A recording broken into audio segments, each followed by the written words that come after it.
बिस्मिल्लाहिर्रहमानिर्रहीम, अस्सलाम वालेकुम रहमतुल्लाहि व बरकातुहू। मेरा नाम अहमद अकील है। आप देख रहे हैं प्रॉपर्टी एनजीवी। कुछ स्किल्स हैं जो बहुत प्रॉफिटेबल स्किल्स हैं।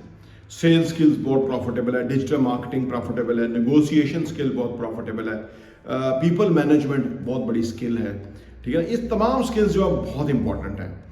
आज की वीडियो में हम नेगोशिएशन स्किल्स के बारे में बात करेंगे कि ये क्या स्किल है, इससे क्या फ़ायदा है, कैसे नेगोशिएशन करना है, कैसे दूसरे को एंगेज करना है चीज़ों के अंदर हम नेगोशिएट करें। जैसे कहते हैं ना कि जी पाकिस्तान या कहीं भी कोई मसला हो तो उसका हल डायलॉग है।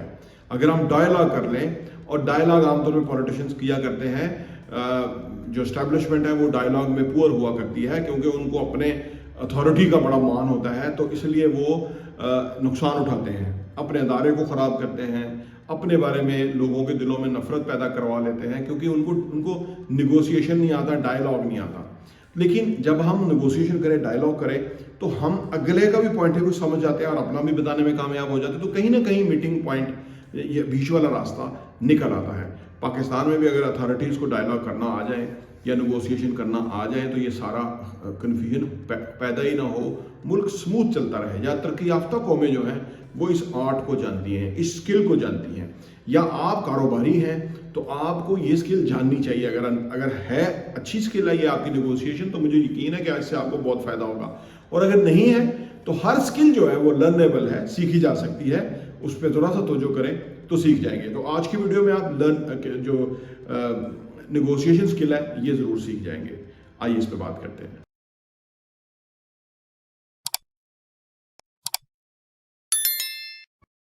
नेगोशिएशन स्किल को सीखने के लिए जो 5 बुनियादी पहलू हैं उनमें नंबर 1 ये है प्रिपरेशन, तैयारी।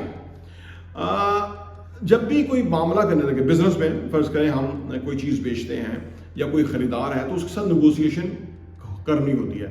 वो उसमें प्राइस कट मांगता है, वो उसमें प्राइस की ऑथेंटिसिटी मांगता है, उसका राइट है कि वो देखे कि आया लीगल प्रोजेक्ट है, आया इसमें सारे वो जो मामलात हैं वो क्लियर हैं। तो ये वो उसके बाद उसकी जो हमारे साथ आमतौर पे जो बातें होती हैं वही होती है कि उसकी कोई पेमेंट का स्केड्यूल, उसका कस्टम डिज़ाइन उसकी रिक्वायरमेंट है, या वो शॉर्ट टर्म में प्रॉफिट गेन करना चाहता है तो वो हम उसी तरह के प्रोजेक्ट उनके सामने वो रखते हैं। या वो ये है कि वो कोई ऐसा चाहता है वो कि जी मैं बीच में ये चीज़ है, ये प्रॉपर्टी है, ये मैं इतना कैश दे दूंगा, इतना ये प्रॉपर्टी दे दूंगा, इस तरह की बेशुमार चीज़ें होती हैं। या किसी भी कन्फ्लिक्ट के अंदर जो है वो दोनों पार्टियों का मौक़िफ़, पॉइंट ऑफ व्यू सुनना और उसके बारे में प्रिपरेशन करना कि हम कहाँ तक जा सकते हैं। क्योंकि जो कारोबार में नेगोशिएशन की बहुत बड़ी अहमियत है। और अगर कि ज़िंदगी में कारोबार में कोई ऐसा मौका आ जाए कि जहां आपको थोड़ी सी कसर लग रही हो, अगले को ज़्यादा थोड़ा सा फ़ायदा हो रहा हो, लेकिन वो जो बंदा है या जो आपके साथ काम कर रहा है, लेकिन वो जाना नहीं चाहिए। थोड़ी सी कसर खा के बंदा बचा लेना चाहिए क्योंकि वो बंदा फिर वापस फ़ायदा पहुँचाएगा और उसकी पोजीशन ऐसी है कि वो फ़ायदा पहुँचाएगा। लेकिन कुछ लोग इस चीज़ को नहीं समझते, वो बंदा ही ज़ाया कर देते हैं और फिर वो कोई और नए बंदे तलाश करते रहते हैं। तो नेगोशिएशन के अंदर जो लोग अच्छे होते हैं तो वो वक्ती तौर पे वो उनको बाजार नज़र आ रहा है कि हमें थोड़ा सा कम फ़ायदा है, लेकिन वो एक लंबे या बड़े फ़ायदे के लिए वो जो है ना वो नेगोशिएशन में थोड़े से जो है ना वो एक्सेप्ट कर लेते हैं चीज़, और उससे वो अगला बंदा हैप्पी, मुतमिन हो जाता है और वो फिर ज़्यादा बिजनेस जो है ना देना शुरू कर देता है या ज़्यादा आपके साथ कारोबार में इन्वॉल्व हो जाता है। नंबर 2 नेगोशिएशन में है लिसनिंग एंड अंडरस्टैंडिंग, अगले का मौक़िफ़ को सुनना। आपने देखा जब कन्फ्लिक्ट होता है तो दो पार्टियां हर कोई अपना ही मौक़िफ़ सुनाना चाहते हैं, सुनना नहीं चाहते। जब अगर सुनेंगे नहीं तो नेगोशिएशन प्रोसेस आगे नहीं बढ़ सकता। लिहाजा बीइंग ए गुड लिसनर हमें अंडरस्टैंड सुनना चाहिए और अंडरस्टैंड करना चाहिए। देखिए सम टाइम तो मसले ऐसे ही हल हो जाते हैं कि जब हम अगले की पूरी बात सुन लें तो इंसान का जो ज़हन है ना वो सुनाते हुए या अपने वो बताते हुए उसको खुद रियलाइज़ हो जाता है कि कहाँ कहाँ मैं गलत हूँ या कहाँ कहाँ मैं ओवर एक्सपेक्ट कर रहा हूँ या कहाँ कहाँ मुझे अपने आप को थोड़ा पीछे रखना चाहिए या अपने आप को अगले को थोड़ा सा इंपॉर्टेंस देनी चाहिए। तो पूरा सुन लें अगर आप और उसको अंडरस्टैंड कर लें तो सुनाते हुए अगला भी अंडरस्टैंड कर लेता है अपनी बात को, तो हम नेगोशिएशन में इससे आगे बढ़ सकते हैं। नंबर 3 यह है कि जी अटेंशन।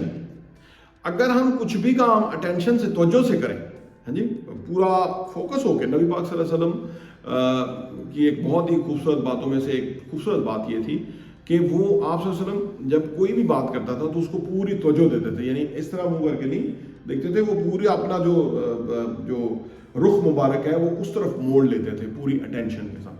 جب ہم کسی چیز کو پورا فوکس ہو کے اٹینشن سے سنتے ہیں، بات کرتے ہیں، معاملہ کرتے ہیں، تو اس سے اگلا ویسے ہی مطمئن ہو جاتا ہے کہ اگلا بندہ اتنا سیریسلی جو وہ میرا معاملہ حل کرنا چاہتے ہیں، تو وہ نیگوسیشن میں ہم آگے بڑھ جاتے ہیں۔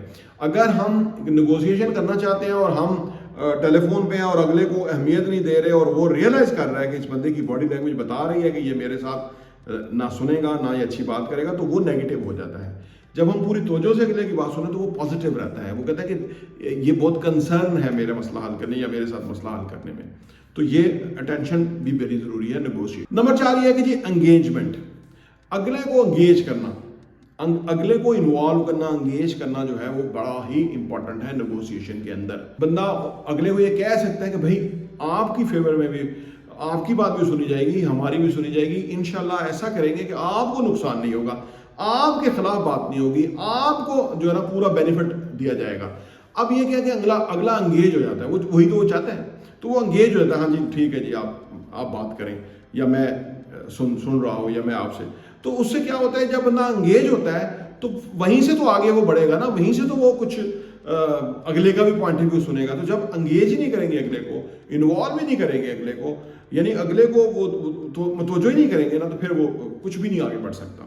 تو یہ بھی نیگوسیشن میں ضروری ہے کہ اگلے کو انگیج کریں۔ نمبر 5 اور آخری جو امپورٹنٹ بات ہے نیگوسیشن سکلز کے اندر، وہ ہے پرووائڈ سولوشن۔ جو آپ اپنی best of the best solution present کر سکتے ہیں وہ آپ پیش کریں۔ اگر ہم سولوشن پیش ہی نہیں کریں گے تو معاملہ تو وہیں سے وہیں رہے گا، ٹھیک ہے نا۔ جیسے وہ 1940 میں جو قرارداد پاکستان جو ہوئی، تو وہ قوم کے سامنے ایک قرارداد رکھی گئی تھی کہ یہ ہمارے مقاصد ہے جس کے اوپر ہم کام کریں گے۔ اسی طرح ہم جب ایک سولوشن پیش کر دیتے ہیں تو اس میں اوپر کچھ ڈبیٹ ہو سکتی ہے، اس کے اوپر اگلا کسی پوائنٹ کو ایکسیپٹ کرے گا، کسی میں وہ الٹریشن چاہے گا، کسی میں وہ امپرومنٹ چاہے گا، یا تو وہ اس کا مطلب ہے ہم سولوشن پرووائڈ کر کے پھر ہم اس پہ آگے بڑھ سکتے ہیں۔ لوگ سکلز نہیں سیکھنا چاہتے اور پیسہ کمانا چاہتے ہیں، ایسا ہو نہیں سکتا۔ آپ کو کوئی نہ کوئی امپورٹنٹ رول، کوئی نہ کوئی امپورٹنٹ ایکٹیویٹی، کوئی نہ کوئی امپورٹنٹ کام کرنا ہوگا جس کے بدلے آپ کو بہت پیسہ مل سکتا ہے۔ پراپرٹی انٹرویو دیکھنے کا بہت بہت شکریہ۔